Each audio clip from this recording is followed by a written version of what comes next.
Ibihe byiza kuri mwe mwese inshuti bakunzi mukurikiye One Nation Radio, radio ya diaspora nyarwanda. Mudukurikiye muciye live kuri YouTube channel yacu ariyo One Nation Radio, abandi mudukurikiye muciye ku mbuga nkoranyambaga aho tuboneka kuri Facebook twitwa One Nation Radio, ndetse no kuri Instagram kuri ubu naho turahari twitwa One Nation Radio Official.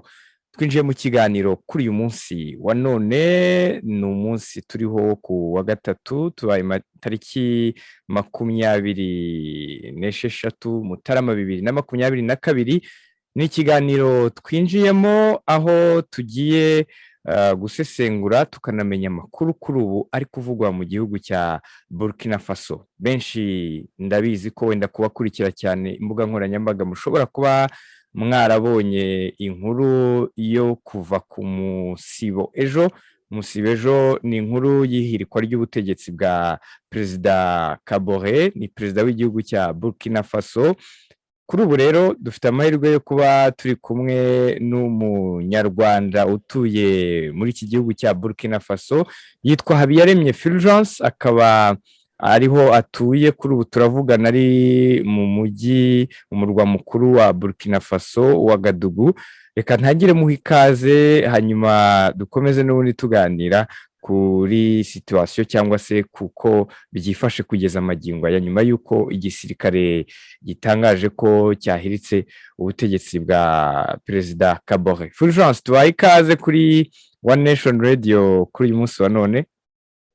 Murakoze Simeo. Mumeze neza aho ngaho? Hano tumeze neza, usibye ikibazo nyine cy'abaguma minsi. Ubundi ngubu akazi kongeye gutangira, nta kibazo cy'umutekano. Yego, reka ntangire nkubaza iyi kudeta abantu batandukanye hirya no hino ku isi bagiye babigarukaho, babivugaho. N'uyu munsi niyo nkuru ikiri kuvugwa cyane mu bitangazamakuru mpuzamahanga bitandukanye, ndetse yewe n'ibyaho ngaho muri Burkina Faso. Ariko ikibazo cya mbere umuntu yakwibaza, ubundi iyi kudeta nk'abaturage mwari mutuye aho ngaho, nubwo wenda wowe uri umunyarwanda uhaba, ariko se ibaye itunguranye cyangwa ni ibintu byari byitezwe bitewe wenda nuko igihugu cyari gihagaze muri iyi minsi? Umuntu yavuga ko byari bitunguranye kubera ko kuva imyaka ishize aho imitwe y'ingabo yitwaje intwaro yarwanaga mu majyaruguru y'iki gihugu yatangiye gukaza umurego, hanyuma abaturage benshi baba mu byabo, abenshi baricwa, abashinzwe umutekano n'abasirikare nabo bahawe ni benshi, ndetse iyo mitwe itangira kujya mu duce twinshi, ibigarurira uduce twinshi tw'igihugu. Abaturage icyo bari bategereje nuko leta yari iriho yabaha igisubizo gihamye kugira ngo babone ko barwanya iyo mitwe ndetse bayisubize inyuma, abavuye mu byabo babisubiremo, umutekano wongere kugaruka. Mu minsi umwaka ushize mu kwezi kwa 11 hari igitero cyagabwe n'iyo mitwe y'iterabwoba ahantu bita Inata, hapfiriye abajandarume benshi barenga 50. Ariko icyo gitero bikaba byarabaye, bikaba byerekanye ko muri gestion y'ibyo bintu bitari bimeze neza, ndetse ko abo bantu bashobora kuba barapfuye kubera ko babuze uburyo birwanaho, bari bamaze n'igihe batashobora kuba kubona icyo kurya bakabagemurira. Ibyo rero byatumye abaturage barakara, ndetse byiyongera no kuba byari byabaye imbere y'uko abantu benshi biciwe n'utwo duce, noneho uburakari buturuka aho ngaho. Nibwo rero twabonye ko abantu batangiye gutakaza icyizere. Leta yari iriho yashatse kugira ngo yongere ivugurure, ndetse abantu abasirikare benshi bamwe barasimburwa, bari mu rwego rw'umutekano barasimburwa, ariko ukabona ko uburakari bugenda bwiyongera. Nibwo rero hatangiye kuba za manifestation z'abaturage, cyane cyane abari muri société civile, basaba ko umukuru w'igihugu yakwegura kubera ko bavuga bati yego hajyeho umuntu ushoboye gutondera igisubizo nyacyo ku kibazo cy'umutekano. Byarakomeje rero ndetse ukabona ko ibintu bigenda birushaho kuba bibi. Ubwo hari abasirikare bigeze gufatwa bavuga ko bashobora kubategura kudeta. Niho rero ubwo wabonaga ko na leta itangiye kubona ko hari abantu bashaka guhirika ubutegetsi. Rwose wabonaga muri ino minsi ya nyuma ibintu bitameze neza, kandi niyo urebye no mu karere ukabona nk'ibyabaye muri Mali, muri za Guinée, abantu baravuga bati aho tugana ntabwo hameze neza. Yego, hanyuma ngira ngo nanone umuntu yakwibaza kuri ubu rero, nyuma y'uko iyi kudeta ibaye, ese umwuka uhari mu gihugu umeze ute? Ngira ngo hari ibyacicikanaga mu binyamakuru mpuzamahanga ku munsi wo ku wa mbere, cyane ko bivugwa ko iyi kudeta yabaye mu rukerera, ariko bikavugwa ko hari abantu amajana n'amajana bagiye mu mihanda bashyigikiye ingabo, bigatuma abategetsi bafata ingamba zo kubuza abantu gutembera nanone mu ijoro. Ese kuri ubu mwuka uhagaze ute, umeze ute? Hanyuma mwebwe nk'abanyarwanda se mwe muri aho ngaho muratekanye, ni amahoro, bimeze bite kugeza kuri ubu ngubu? Kuri ubu ngubu navuga ko ibintu mvuze ko byongeye gusubira mu byo abantu bambeshye, akazi kongeye gutangira. Ubu ngubu abantu bose basohoka bakajya ku mirimo, amaserivisi yarafunguye kuko abakuyeho ubutegetsi bavuze ko ubu ngubu les secrétaires généraux za ministeri nibo bashinzwe les affaires courantes. Ubu ngubu serivisi zarongeye gutangira, nta kibazo cy'umutekano gihari. Ariko nyine urumva ko abantu bategereje kureba ibyemezo bya mbere bizafatwa na cya gisirikare. Hanyuma ikindi ni uko ejo, umunsi w'ejo, twabonye abantu benshi bagiye aho bita kuri Pasteur Mission, bakora urugendo rwo gushyigikira ingabo. Bose situation nta kibazo. Hanyuma ku byerekeye umutekano w'Abanyarwanda muri rusange nta kibazo abaturage bafite, Abanyarwanda kimwe n'abandi bose batuye ntacyo dufite, kuko ikibazo ubona cyarabaye hagati y'abasirikare n'ubutegetsi. Ntabwo rero ubu ngubu rwose twavuga ko hari ikibazo cy'umutekano, cyane cyane ko Abanyarwanda tumeze neza, turatekanye. Yego, hanyuma ubwo utubwiye ko n'ubundi ari ikibazo kiri hagati y'igisirikare ndetse n'ubutegetsi, ndetse ko ibintu byasubiye ku murongo. Ni nyuma y'iminsi wenda ibaye ibiri, kuko ubu turi ku wa gatatu, ariko nanone se byari byavuzwe ko uyu Lieutenant Colonel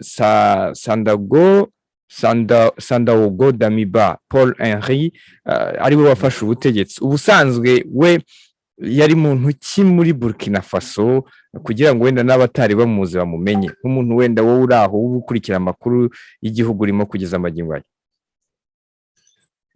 Twebwe mu baturage ntabwo twari tumuzi, ariko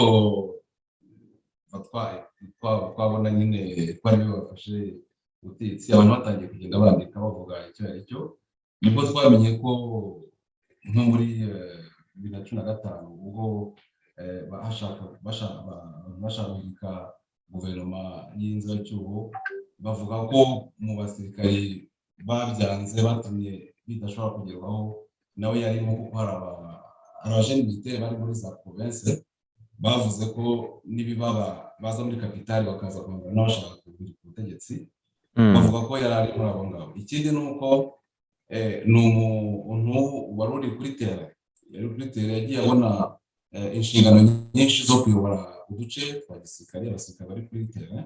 Ikindi ni uko bavuga ko ari umuntu wize mu ishuri ry'intambara mu Bufaransa, ariko akaba noneho hari n'umuntu wize ari ishuri hano rya gikomando, abakomando bigamo bita George Nomano, bavuga ko naho ariho yize.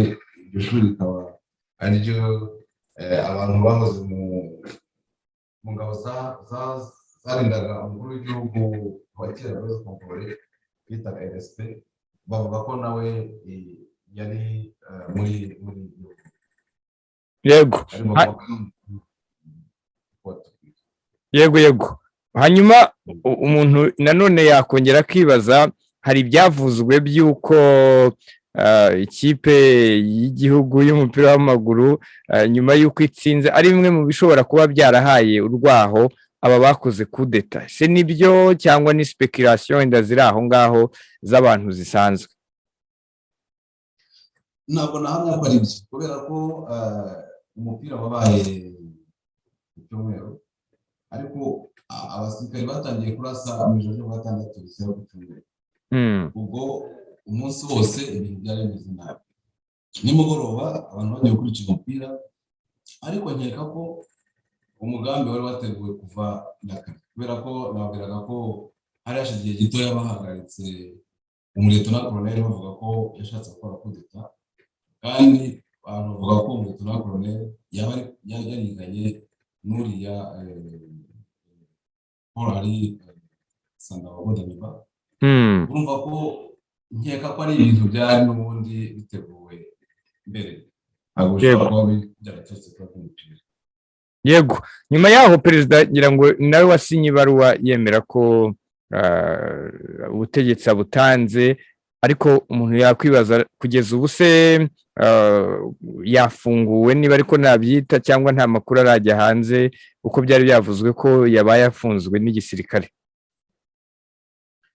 natwe iyo baruwa twarayibonye isinya n'intoki, ariko abantu bemeza ko ari kuri ubu ngubu. Rero amakuru avuga nuko nabo b'ubutegetsi barabyemeye ko perezida ari ahantu hari umutekano.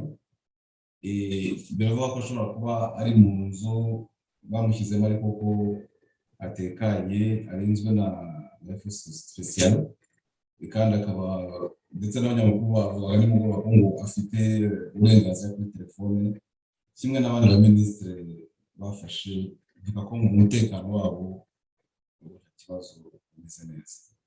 Hanyuma abaturage rero muri rusange bo urabona barabyemeye?